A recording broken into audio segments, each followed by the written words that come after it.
Another day, another duty na liwat. Nagbata alas 4 kay mabiyay alas 5. Asya ko din ang kakuris ang gwardya kay kung hainan marasay katurog amo imo pagmata. Ikaw, kung diri ka na magtrabaho, ayaw ito. Makuri ang tambay kay may dakita ginatas. Kailangan natong kumayod kay para may malutas. Siringani nira pag may tiyaga, makahimo bata. Uy, iba man ito. Lah, ay na si Damulia, paniguro kulkog na lasing baba. Lah, kay nagbura-bura naman ito. Nahiluan na da.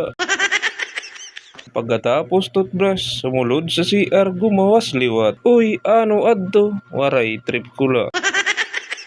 Nagburubiriki siya dida ka nagpusap ka ng piso. Bago ngayon ako magbiyahe, magkakapi muna ako. Nagmata na nga si mama kay kali ako sa kusina. Pagkita nga ni niya na may kamera sa lamisa, tumalikod siya. Kay haglok si mama sa kamera. Karoya nga ni niya magtuon pero sigang ko siya na diri nila magtuon kay mapinit ang tubig. Kay namaman ho di ang mga kamot. Maupay nga ni kay ako una nagmata kay kung siya nagmata una, may tinuon na. Mawad doon naging sigang ko nala siya na diri na magtinuon na aga pa. Mawad doon na bumalik nila siya sa pagkaturog. Siningantay mabiyahe na ngayon ako. Kinsulot ko na nga niya akong jama nga na akong jacket. Kinsulot ko na liwat ang akong helmet. Paggawas ko nga ni sa balay na tarahiti man di ay